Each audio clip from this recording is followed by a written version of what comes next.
Hello, guys, and welcome to Stretford Paddock. I am Alex. That is Joe. Hello. This is the live review of Manchester United's first pre-season game, where we have dispatched that little side of Liverpool Football Club 4-0.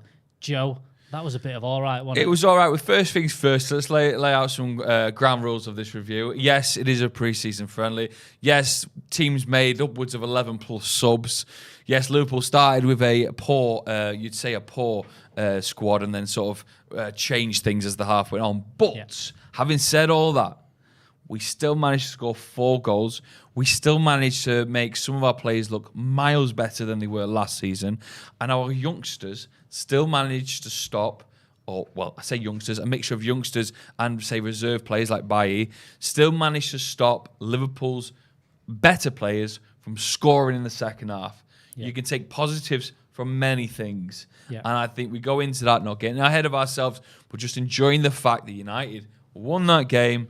And there is quality to be built upon. Yep. The more games we play, the better we get under Ten Hag, 100%. Absolutely. I mean, the first half, there was a bit of a mismatch in the first half. It felt like with United playing what seems to be our strongest 11. I think it was the best available 11.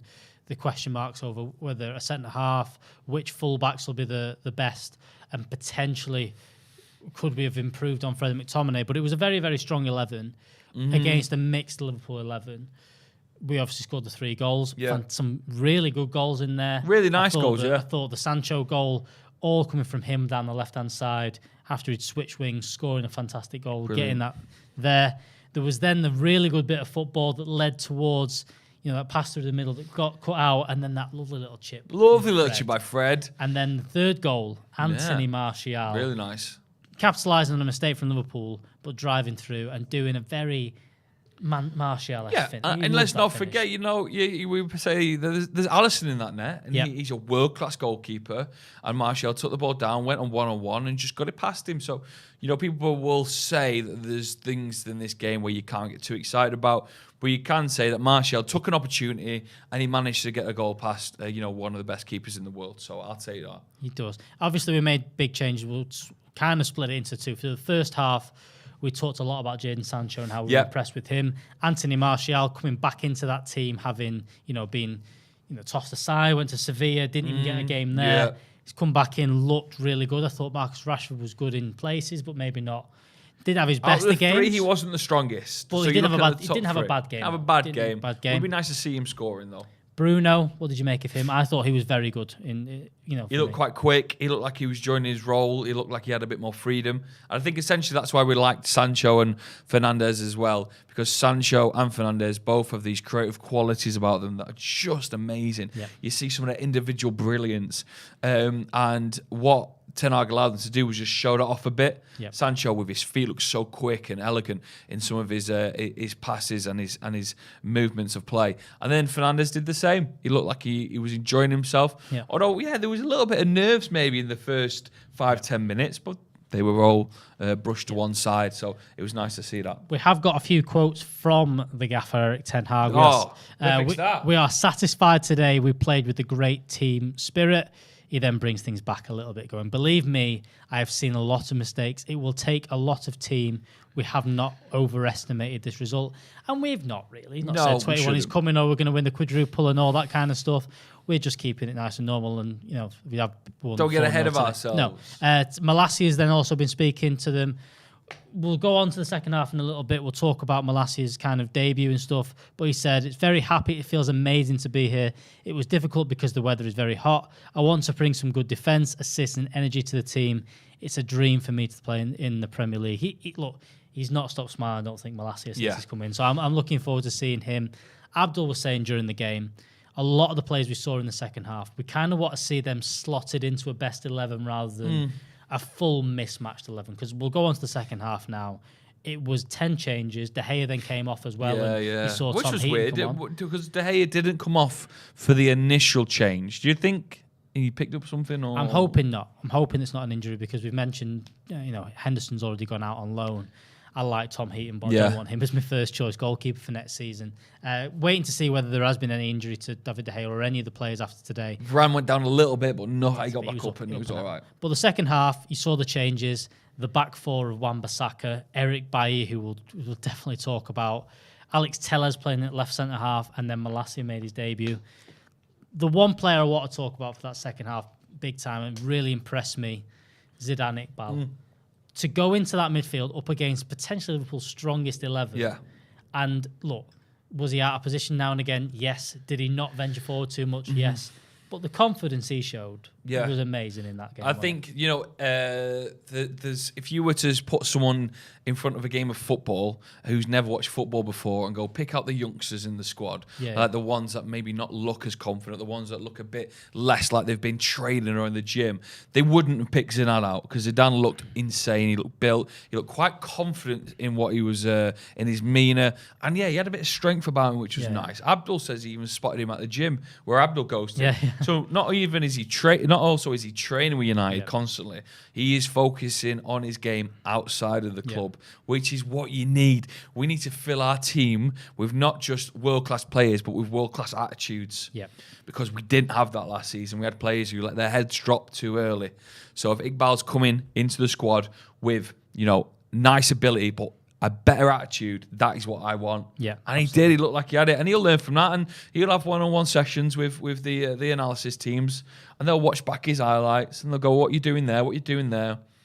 And with knowing that he wants to be the best he can be, he'll work on that for next game. Guys, nearly 3,000 watching. Can we get a couple more likes? Let's get to 1,000 likes. There's 2,800 in the stream. All you got to do is move your little mouse, give that thing a like, and a lot of love in the comments right now for Erik Bailly. Me and you? Oh. For me and you always, because, we're not getting to go to Thailand and all this kind of stuff. We're here. Are they doing a review, by the way, in Thailand? By the way, there will be loads of stuff. We've got Andy Tate coming up. We'll have Stephen Alson, and the lads will be giving you a review from over in Thailand. They will be having a chat. They were in the stadium today. I've seen some pictures. It's amazing. There's no other place like it for the build-up in the pre-season, by the way.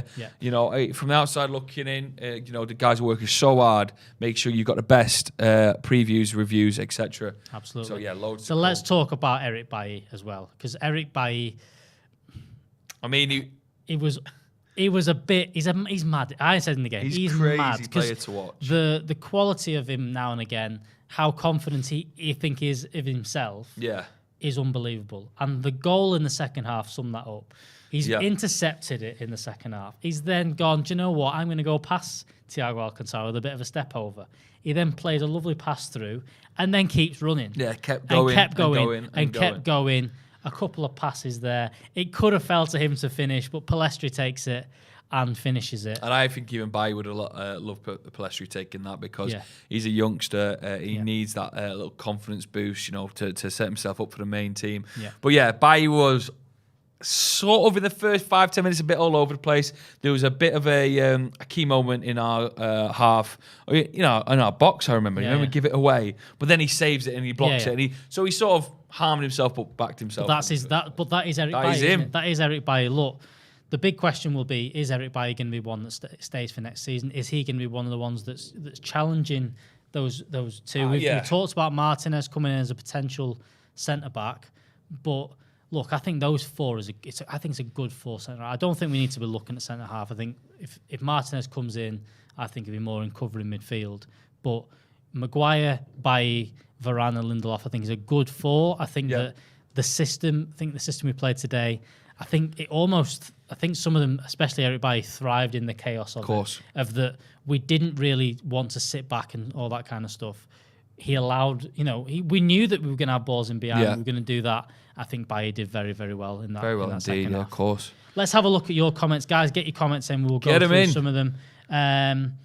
Someone's mentioned, is Shaw did get injured. I'd like to see Malacia with the starters because we get to see a lot more of him. I do think I'd like to see more of, again, Donny van der Beek. I'd like to see maybe Zidane Iqbal and even Erik Bailly alongside someone like Varane in that second game. I'd like to see that. Erik Bailly, obviously, Varane, get that pair partnership going. Varane. Let's have a look at a few more of your comments.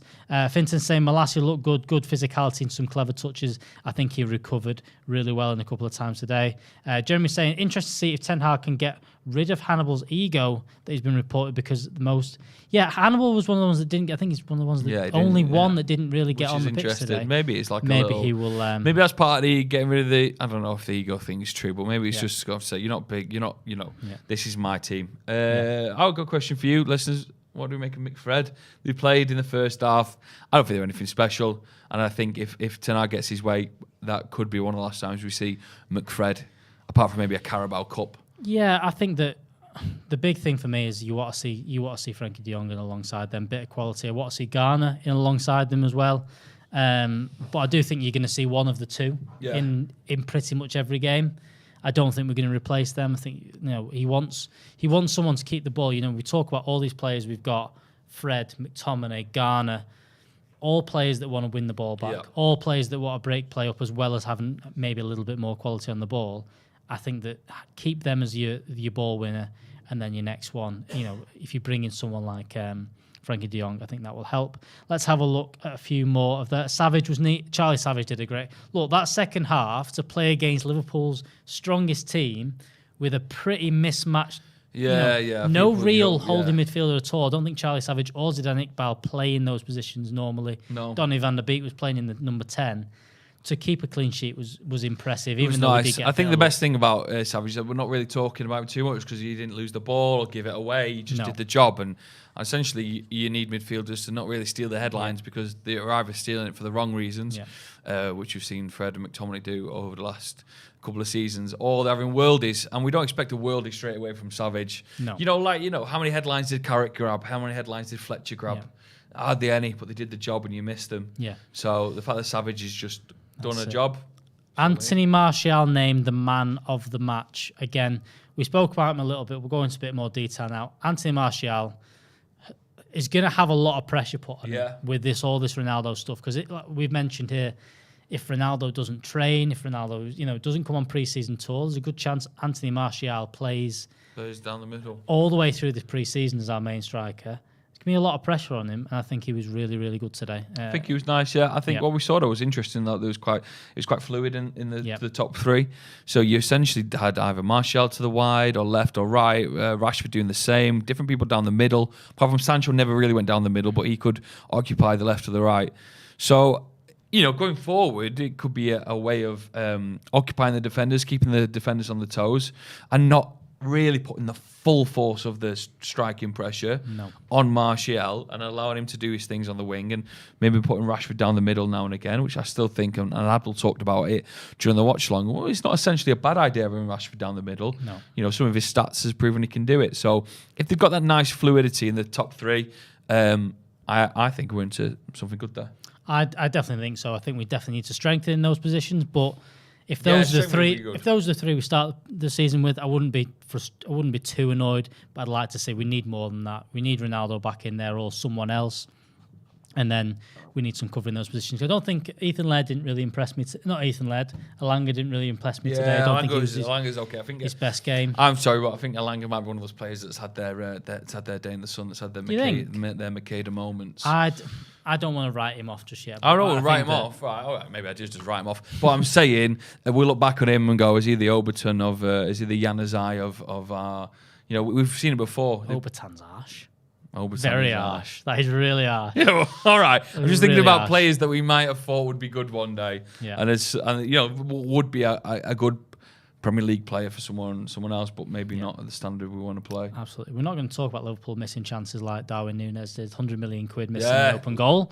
But fun that, wasn't it? Really fun, and I'm excited. Now, is that the final game in Bangkok? Yes, they then move on to Australia now, going over to play in Melbourne. Friday, maybe having Nani on the other team. Nani's just signed for them. 35-year-old Nani's gone to Melbourne. That'll be fun. And then they've got, is it Palace and Villa? I'm I'm not here for Friday for the watch long, but I'm here for the Tuesday He'll and be the back. Friday. We've got all sorts going on. We'll keep going through a few more of your comments. Elanga defo backup, I definitely think so. Cut Ahmad some slack. Yeah, I think there's some good touch from Ahmad. He looked quality at times. I think the Kanate moment towards the end really summed him up where he kind of had that 50-50. I've said the level you've got to be at to be that kind of slight figure and still make it in this level, you've got to be really, really good. And I think, look, Ahmad's a really good player, but I don't quite think he's ready yet for it. I just don't think he's physical enough, or I don't think he's quite good enough. And that's not giving him stick.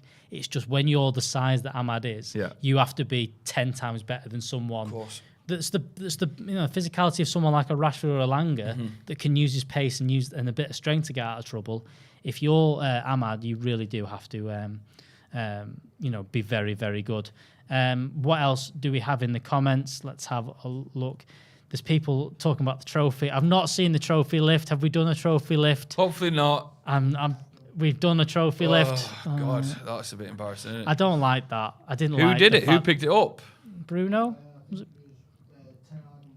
Ten Hag? No, they didn't joint do it. It was like full. Sir Alex and who was it? Was it Schmeichel? Was it? Sir Alex and Schmeichel ripping off Sir Alex's hand. I hope not. But anyway, good laugh. Stelios put in there. Bangkok Century Cup champions, you'll never sing that. People asking why is it embarrassing? I think, do you know what? If we were winning trophy after trophy, winning a pre-season trophy doesn't matter. But the fact it's been such a long time since we won a trophy, I just don't like the fact. It's not a trophy, is it? It's not a trophy. It's not the Ashes. No, it's just like it's a one-off game. Mate. It's the match. It's a one-off game where two clubs can potentially win. To be fair, that's what we're saying. Ten Hag has got a suitable, just kind of smug, well done look without going mad about it. Yeah, they've done well. They've done well, the lads. They've dealt with it well there. A few more of your comments. The trophy's horrendous as well. It's quite large, isn't it? It's a large trophy. People asking about Van der Beek, as flat as before. I think, Van der Beek into that team of a little bit, it was mismatched. It was all sorts of things. I don't think he had the quality around him. I want to see him in a team, being dropped in instead of Bruno with the likes of Rashford, Sancho, even with midfielders around him. I do think so. Someone saying Josie would have included it. Yeah, he would have done. He included the Charity Shield in his winning 3, so he would have definitely done that. Let's have a look what else we've got. I think the last 30 minutes Liverpool were thinking they'd score 3 past us, but they didn't. The trophy apparently has lights and sound. Really? Lights and sound? It does have lights and sound. I don't know. It's got like lights on it and stuff. What? That's really good. Aaron Wan-Bissaka, let's mention him a little bit. Look, 22 players have played today for United. Yeah. Only getting 45 minutes at most. Not too much to read into it. A lot of this is down to fitness of the first few games. I think that the fact it's Liverpool and the fact it's that, we were maybe a little bit fitter. We've been in training a little bit more. That's probably why we've done that. But Aaron Wan-Bissaka didn't really show himself too much today, did he? But I don't think he made too many mistakes. I didn't see Wan-Bissaka. There's just certain players that, I don't know, didn't stand up or didn't take their moment in the fact that they're playing a pre-season game. Van der Beek being one of them, Wan-Bissaka being one of them as well. Yeah. I think the only things we can read into today I love the first half. I love the goals that we scored. Yep. I thought the movement in the first half was fantastic. I thought that, getting everyone there, hopefully coming off with no injuries, that's another thing that we're hoping to do a lot in these games. But at the same time, there's not too much to read into it. No. I think that the players in the second half would just kind of go and get 45 minutes under your belt. Alex Telles, I don't think is going to be the next left centre half for United. It was just a case of go and get 45 minutes and give the other guys a rest. So, not too much to read into. Scoring 4 goals is always good. Keeping a clean sheet is always good. Because, Liverpool, the things that they wanted to see was they wanted to, score some goals and not concede too many, and they didn't do that, did they? What else? Anyone else got scared? De Gea injury scare. That's the big question. So we're waiting to see about that. Yes, you're right. We should be pushing for 1,000 likes. There's over 3,000 of you watching this stream and only 790 likes. Let's get to 1,000. Can we get to 1,500? Let's get to 1,500. I'm going to like it now. Like the video. Joe McGrath's going to like the video. He's not on WhatsApp in the slightest. No, because I've got to call at 4:30 and I'm just going to maybe say I'm going to be 5 minutes late. No, you won't. We're going to just go through a few more of your comments. Make sure you are subscribing to the channel as well. We will have Andy Tate on very soon. We will have Stephen Howson, and the lads will be giving their reaction. And they'll be there from Thailand, from Australia. They'll be keeping you up to date on everything. That, isn't it? What a ride. In pre-season. People going, Bangkok Cup bigger than European Cup Winners' Cup. Don't say that with Stephen Howson or Jay Motti around. An hour-long video. No, you don't want that. That'll be the brew topic on Friday if that's the case. Let's have a look what else we have in there. Yep. Josh said, confirm what Ten Hag, we mentioned this before, says he saw a lot of mistakes when pressing and he has work to do. There is definitely work to do, but scoring 4 goals is always good. Keeping a clean sheet. Yes, we got a bit of luck and we're looking at the times. And Illuminatus Diaz has said, Fitness makes all the difference. The key is confidence, and that is the one thing for us. Right, guys, we are going to wrap that up there. Thank you very much for Joe McGrath for joining me. It's been a fun day so far. Thank you very much for everyone here for joining us, making sure you like the video. Stay on Paddock as well. Stay on Paddock. We've got loads coming up. We're going to have loads of videos, some reaction from Thailand, from outside the stadium with the lads. I'm sure is coming up very, very soon. So make sure you're doing that. And why not unwind when you've watched all the Paddock stuff with a brand new Sloppy Joe's podcast with me, Joe Smith, and Ethan, that we're Geordie in the Tell corner. you what, we'll put it in the description. Thank you very much. Unwind tonight. Watch all the United stuff you need to. Get United mad and unwind with a bit of bollocks. That's it. No bollocks. Thank you very much, Joe, for joining me today. Thanks everyone at home. Make sure you're liking the video. I've been Alex. Loads more coming up. See you in the next one. Laters.